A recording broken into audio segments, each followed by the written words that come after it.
First off, I want to thank everyone for all the support on my last video. All the views greatly improved traffic onto the channel and inspired me to do so much more with it. Thank you for all the likes, comments, and welcome to the channel for all my new subscribers.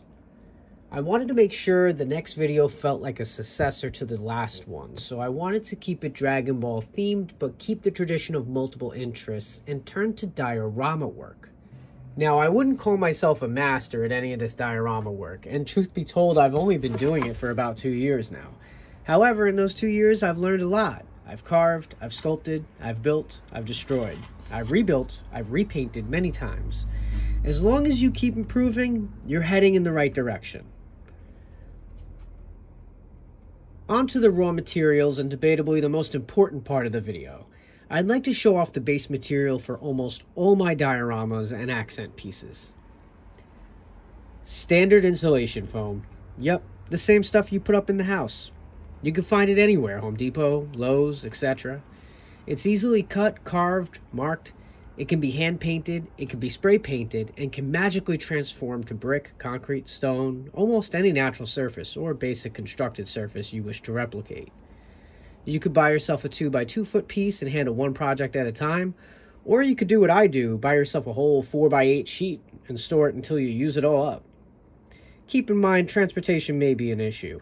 Not all stores have an associate that knows how to work a panel saw, and that's assuming the panel saw they have is even operable, so the 2x2 might be your best option.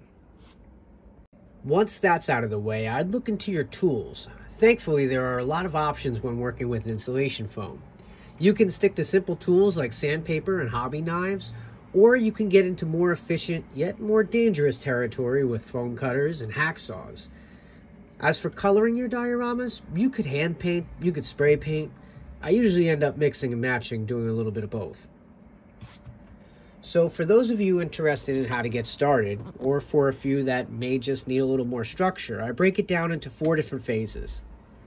The alpha phase is the beginning. It's about the gathering of your materials, finding a quality workstation to set up, and building the skeleton of your structure. Don't underestimate the importance of proper measuring either. You need to find the dimensions of your display, then make sure what you make will fit. Be patient and open-minded when building.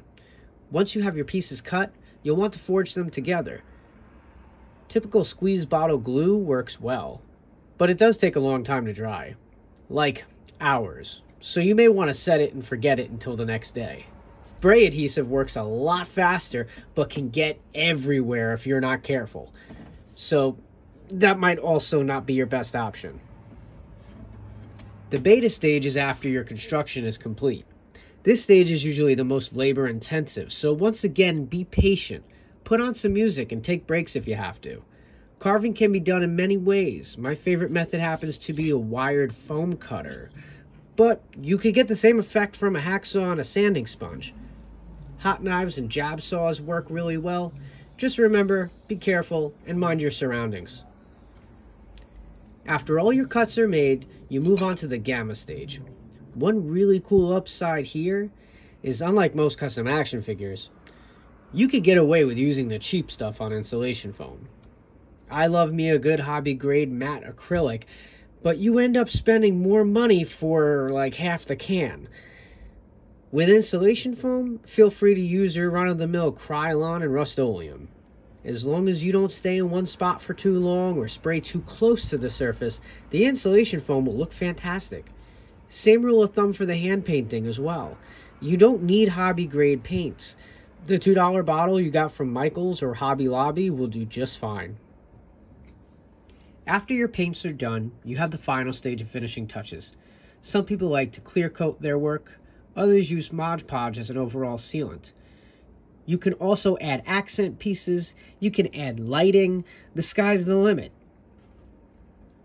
In conclusion, I hope this tutorial video helps anybody out there looking for diorama tips and tricks, or helped anyone out there just looking to get started. Diorama building is like any other skill in the world. The more you stick with it, the better you'll get. Let me know in the comments section any experiences you guys have had, any further details into any of my work, or what you're currently working on. This has been another video by Quick Figure Tricks. Have a great day, guys. Peace out.